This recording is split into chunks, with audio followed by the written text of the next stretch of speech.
Omoba Aina was a Yoruba princess from the Egbado tribe. Her captured parents were decapitated by the army of a slave trader. Aina was released to Captain Frederick E. Forbes to be given as a gift to Queen Victoria. Aina became a princess displaced.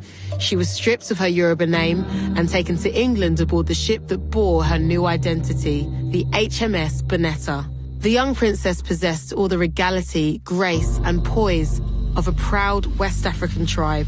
Queen Victoria fell in love with her and appointed herself godmother of the princess. One inescapable fact about this royal's life is that in order to be accepted into society, she could no longer be a Yoruba princess, only property of the British Empire.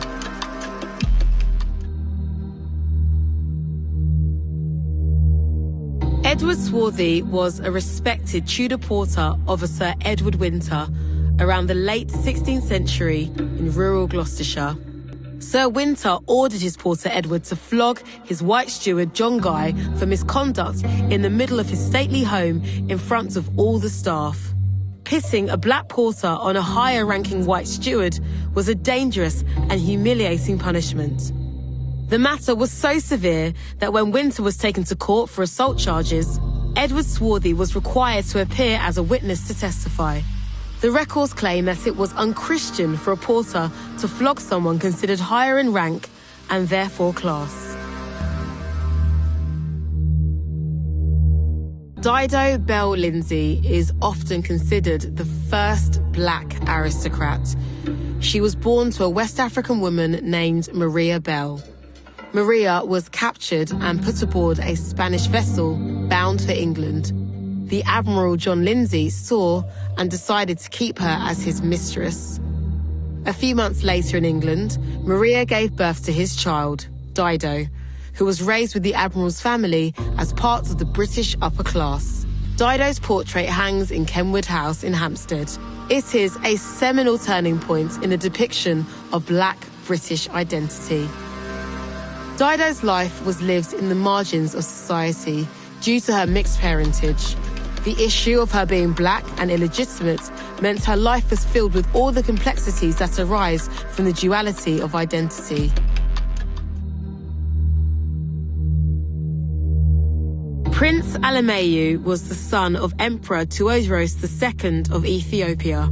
The young royal is another example of the nature of displacement and the toll that it takes on the black body. The prince was orphaned when his father, the emperor, committed suicide with a gun gifted to him by Queen Victoria.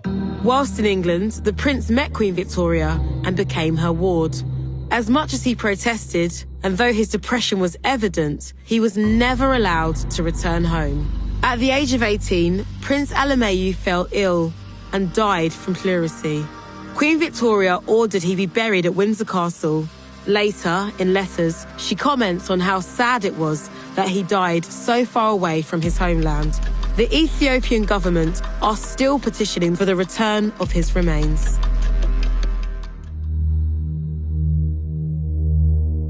Originally from Spain, Mary Phyllis was a beautiful Muslim woman who moved to England when she was 6. What is most clear and evident about the life of Mary Phyllis is how skilled a maker she was, moving from a position of servant to dressmaker later in her life. Mary's life was driven by autonomy. She requested permission from her employer to be baptized. In 1597, local church records show large attendance for her baptism.